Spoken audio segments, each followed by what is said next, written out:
రాష్ట్రంలో ప్రభుత్వం మారి సంవత్సరం అవుతా ఉంది. బహుశా ఇంత తక్కువ కాలంలో ఇంత ప్రజల్లో వ్యతిరేకత చోటు చేసుకున్న ప్రభుత్వం బహుశా ఎప్పుడూ కూడా మనం చూసి ఉండము. మామూలుగా సంవత్సర కాలంలో ప్రభుత్వం మీద వ్యతిరేకత ఈ స్థాయిలో ఉండాల్సిన పరిస్థితుల్లో మొట్టమొదటిసారిగా ఈసారి సంవత్సర కాలంలోనే ప్రభుత్వం మీద వ్యతిరేకత ఈ స్థాయిలో కనిపించే పరిస్థితి మొట్టమొదటిసారిగా ఇప్పుడే కనిపిస్తూ ఉంది. అంత తక్కువ కాలంలోనే ఇంత దారుణమైన ప్రజా వ్యతిరేకత చంద్రబాబు నాయుడు గారి ప్రభుత్వంలో ఈరోజు కనిపిస్తూ ఉన్న నేపథ్యంలో చంద్రబాబు నాయుడు గారు ఈ వ్యతిరేకత మధ్య ప్రజలకు మంచి చేయాల్సింది పోయి మంచి అన్నది పక్కకి వెళ్ళిపోయింది కాబట్టి అబద్ధాలు మోసాలు మాత్రమే మిగిలాయి కాబట్టి ప్రజలను తప్పుదోవ పట్టించే కార్యక్రమంలో భాగంగా ఈరోజు రాష్ట్రంలో ఎప్పుడూ చూడనని డైవర్షన్ పాలిటిక్స్ ఈరోజు చూస్తూ ఉన్నాం. ఒకవైపున డైవర్షన్ పాలిటిక్స్ చూస్తూ ఉన్నాం, మరోవైపున అణిచివేత ధోరణి అన్నది ఎవరైనా కూడా ప్రజల సమస్యల మీద ఎవరైనా స్పందిస్తే, ఎవరైనా గట్టిగా అడగడం మొదలెడితే ఆ గొంతును నొక్కడం కోసం ఎప్పుడూ చూడని విధంగా ఈరోజు రెడ్ బుక్ రాజ్యాంగ పరిపాలన ఈరోజు మనం చూస్తూ ఉన్నాం. మన 5 సంవత్సరాల పాలనకు చంద్రబాబు నాయుడు గారి ఇప్పటి పాలనకు మధ్య తేడా అన్నది ప్రస్ఫుటంగా ప్రజలకు అర్థమయ్యేట్టుగా ఈ సంవత్సర కాలంలోనే పాలన చూస్తే ఎవరికైనా కూడా ఇట్టే అర్థమయ్యే పరిస్థితి, వ్యత్యాసం అన్నది ఈరోజు ప్రతి ఒక్కరికి కూడా తేడా తెలుస్తూ ఉంది. మన 5 సంవత్సరాల మన కాలంలో ఎప్పుడూ ఇంతకు ముందు జరగని విధంగా వివక్ష లేకుండా కులం చూడలేదు, మతం చూడలేదు, రాజకీయాలు కూడా చూడలేదు, చివరికి ఏ పార్టీ అని కూడా చూడకుండా మంచి చేసిన ప్రభుత్వం ఒకవైపున మనది కనిపిస్తే, రెండవ వైపున ఇటువైపున ఈరోజు ఈ సంవత్సర కాలంలో కనిపిస్తూ ఉన్నది ఏమిటి అని అంటే మంచి అన్నది ఎలాగూ లేదు, వివక్షకు తావు ఎలాగూ లేదు. ఎందుకనంటే ప్రతి పథకము ఏ పథకము లేదు కాబట్టి. మరోవైపున పూర్తిగా రెడ్ బుక్ రాజ్యాంగం అమలు చేస్తూ విచ్చలు విడిగా ఈరోజు అన్యాయాలే కనిపిస్తూ ఉన్నాయి. మన ప్రభుత్వంలో ఎప్పుడూ చూడని విధంగా విద్య, వైద్యం, వ్యవసాయం, పారదర్శకత పాలన, law and order, Disha app లాంటివి రెవల్యూషనరీ రిఫార్మ్స్ తీసుకొని వచ్చి ఎప్పుడు చూడని మార్పులు మనం తీసుకొస్తే ఈరోజు ప్రతి వ్యవస్థ కూడా కొలాప్స్ అయిపోయిన పరిస్థితులు ఈరోజు కనిపిస్తూ ఉన్నాయి. వీటి అన్నిటికీ సంబంధించి మొన్న ఈ మధ్యకాలంలోనే ఒక వారం రోజుల కిందటనే సుదీర్ఘంగా ప్రెస్ కాన్ఫరెన్స్ కూడా పెట్టాం. దాదాపు 2 గంటల సేపు సుదీర్ఘంగా ప్రెస్ కాన్ఫరెన్స్లో మన పాలనకు ఆయన పాలనకు మధ్య తేడా చూపిస్తూ ఆ ప్రెస్ కాన్ఫరెన్స్లో చంద్రబాబు నాయుడు గారు చేసిన మాటలు ఏమిటి, ఎన్నికలప్పుడు ఆయన చెప్పిన మేనిఫెస్టో ఏమిటి, ఎన్నికలప్పుడు ఆయన ఆ మేనిఫెస్టోను చూపిస్తూ ఆయన మాట్లాడిన మాటలు ఏమిటి, ఆ తర్వాత ఎన్నికలు అయిపోయిన తర్వాత ఆయన ఇవాళ చేస్తూ ఉన్న మోసాలు ఏమిటి, అబద్ధాలు ఏమిటి అని చెప్పి క్లియర్ కట్గా అందరికీ అర్థమయ్యేట్టుగా వీడియోలు కూడా ప్లే చేసి చెప్పడం జరిగింది. ఈరోజు మనమంతా కూడా ఎందుకు ఏకమైనాము అని అంటే సంవత్సర కాలం అయిపోయింది. ఈ సంవత్సర కాలంలో చంద్రబాబు నాయుడు గారి వల్ల ప్రజలకు జరిగిన నష్టం, 7 సంవత్సరం చంద్రబాబు నాయుడు గారు ఇస్తాను అని చెప్పిన ఏ హామీని నెరవేర్చకపోవడం వల్ల ప్రతి కుటుంబానికి, ప్రతి ఇంటికి జరిగిన నష్టం ఎంత, ఈ సంవత్సరం తాను అవే పథకాలు మళ్ళీ ఇవ్వని కారణంగా మళ్ళీ ఈ సంవత్సరం జరగబోతా ఉన్న నష్టం ఎంత. రెండవది, మన ప్రభుత్వం కొనసాగి ఉండింటే ప్రజలకు అన్ని పథకాలు అందుతూ ఉన్న పరిస్థితుల మధ్య ఆ పథకాలన్నీ రద్దయిపోయిన పరిస్థితులు. ఒకవైపున ప్రజలకు అందుతూ ఉన్న పథకాలన్నీ రద్దు, మరోవైపున చంద్రబాబు చేస్తూ ఉన్న మోసాలన్నీ మోసాలుగా మిగిలిపోయినందువలన ప్రజలకు జరిగిన నష్టం. వీటి మీద ప్రజలను మరింతగా కూడా చైతన్యవంతులను చేస్తూ, ఎందుకంటే చంద్రబాబు నాయుడు ఈ మధ్య అంటా ఉన్నాడు, అసలు ఇంతవరకు తన మేనిఫెస్టోలో చెప్పిన ఏ విషయం మీద కూడా, ఏ హామీని కూడా, రిబ్బన్ కూడా కట్ చేయకుండా నేను అన్నీ చేసేసాను, ఇంకా ఎవరైనా ప్రశ్నిస్తే మీ నేలకు మందం అని చెప్పి ఏకంగా బెదిరిస్తూ ఉన్నాడు.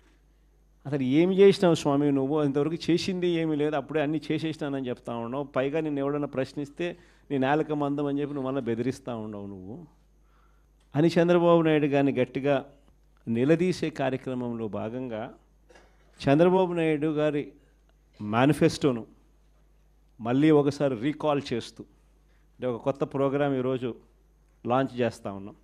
ఈ ప్రోగ్రాం నేను ఇక్కడ నుంచి లాంచ్ చేసిన తర్వాత 4 వారాల పాటు ఈ ప్రోగ్రాము రకరకాల స్థాయిల్లో, జిల్లా స్థాయి నుంచి నియోజకవర్గ స్థాయి నుంచి మండల స్థాయి నుంచి గ్రామ స్థాయి, రకరకాల స్థాయిల్లో ఈ ప్రోగ్రాం అనేది ప్రతి ఇంటికి ఈ కార్యక్రమాన్ని తీసుకొని పోతాం.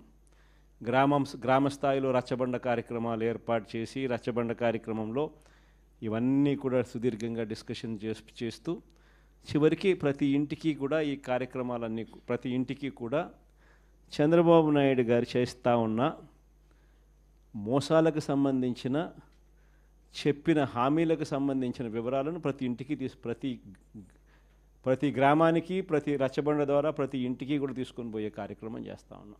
ఈ కార్యక్రమంలో ప్రోగ్రాం పేరు రీకాలింగ్ చంద్రబాబుస్ మేనిఫెస్టో.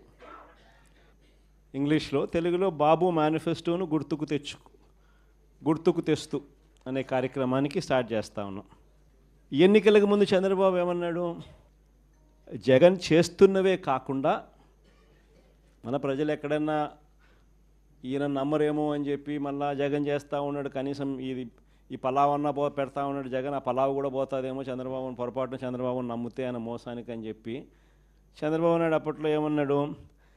జగన్ చేస్తున్నవే కాకుండా జగన్ కన్నా ఇంకా ఎక్కువ చేస్తా అని చెప్పి చంద్రబాబు నాయుడు గారు అన్నారు. ఆయన అన్న మాటలు ఇవన్నీ కూడా మనం ప్రజల్లోకి తీసుకొని పోయే కార్యక్రమం.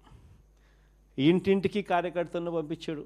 ఈ మాటలు అనడమే కాకుండా ఇంటింటికి కార్యకర్తలను పంపించాడు. ప్రతి ఇంటికి తన నాయకులను, కార్యకర్తలను పంపించడమే కాకుండా సరిగ్గా వాళ్ళ ఇళ్ళ ఎదుటనే, వాళ్ళ కుటుంబ సభ్యుల మధ్యనే అక్కడే కూర్చొని, అక్కడే వాళ్ళ నాయకులంతా, కార్యకర్తలంతా మిస్డ్ కాల్స్ కూడా ఇప్పించారు. వెంటనే ఒక ఓటీపీ, ఆ మిస్డ్ కాల్ చేసిన వాళ్ళకు ఒక ఓటీపీని కూడా జనరేట్ చేసినారు. ఆ ఓటీపీని వీళ్ళ ఫోన్లలో వీళ్ళు ఎంటర్ చేయగానే ఆ కుటుంబంలో ఎవరెవరికి ఏ పథకం వర్తిస్తుంది, ఈ పథకాలకు మీరంతా కూడా ఎలిజిబుల్ అయినారు, ఈ పథకాలకు సంబంధించిన డబ్బులన్నీ కూడా మీకు, మీ కుటుంబంలో 5 మంది ఉన్నారు, ఇల్లే అప్పటికప్పుడే కొట్టడము, మిస్డ్ కాల్ ఇమ్మని చెప్పడము, ఓటీపీ జనరేట్ చేయడము, ఓటీపీలో వెంటనే ఒక బాండ్ వచ్చేసేయడము. ఆ బాండులో ఏమని ఉంటాయి? చంద్రబాబు నాయుడు, పవన్ కళ్యాణ్ అనే మేమిద్దరము త్రికరణ శుద్ధితో ప్రమాణం చేస్తూ ఉన్నాము. ఏం బాండ్ మీద ఉన్న మాటలు ఇవన్నీ నా ప్రెస్ కాన్ఫరెన్స్లో ఇవన్నీ కూడా చూపించిన.